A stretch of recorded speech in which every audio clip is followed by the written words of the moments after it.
তো বন্ধুরা, দুই ভাই তো আছে, চলে আসছিলাম আমাদের পাটের জমিতে পাটের জাগ দেওয়ার জন্য। পাট কাটার পরে আছে 1 সপ্তাহ বা 8 দিন 9 দিন পরে আছে এটা জাগ দিতে হয়। সুন্দর করে আছে একটার পর একটা সাজিয়ে উল্টিয়ে সাজিয়ে এভাবে বেঁধে বেঁধে রাখতে হয়। তারপর আছে প্রচুর কষ্ট ভাই এই পাট জাগ দেওয়ার সময়। মানে পাটের কাজটাই একদম কষ্ট। প্রথমে এভাবে কাটার পরে এভাবে জাগ দিতে হবে, জাগ দিয়ে এটা হচ্ছে কচুরি দিয়ে একদম সুন্দরভাবে ঢাকতে হবে, ওজন দিতে হবে যাতে এটা জলের নিচে চলে যায়। দেখুন আমার বাড়ি কি সুন্দর কাজ করছে, এই জাগটা দিচ্ছে, দুই ভাইতে মিলেই দিচ্ছিলাম, আমিও হেল্প করতেছিলাম। তো আবহাওয়াটা খুব খারাপ ছিল, এটা হচ্ছে আমাদের গ্রামের শেষ বাড়ি। মানে প্রচুর হাওয়া দিচ্ছিল, একদম মনে হচ্ছিল কি আমাদের নৌকা এখনই নিয়ে চলে যাবে। তো এর ভিতর দিয়ে এই কাজ আমাদের চলছিল, প্রচুর বাতাস, তার সাথে চারপাশে হচ্ছে পাটের কাজ লেগে গেছে আমাদের এলাকায়। এখন সবাই পাট কাটায় ব্যস্ত, পাট ঢাকায় ব্যস্ত।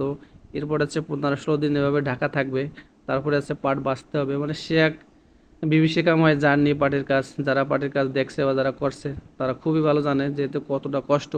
কিন্তু তারপরেও ভালো লাগে যখন কাজটা হয় নিজেদের, নিজেদের কাজ করতে খুবই ভালো লাগে। দূরে থাকি তারপরেও যতটুকু সময় পাই দুই ভাইতে নিজেদের কাজগুলো সবসময় আমরা একটু গুছিয়ে রাখার বা করার চেষ্টা করি। দেখুন চারপাশটা কি সুন্দর দেখা যাচ্ছে। এখন এখানে হচ্ছে আমাদের বর্ষার মৌসুম, তো চারপাশে শুধু জল আর জল, এক অজানা সৌন্দর্য।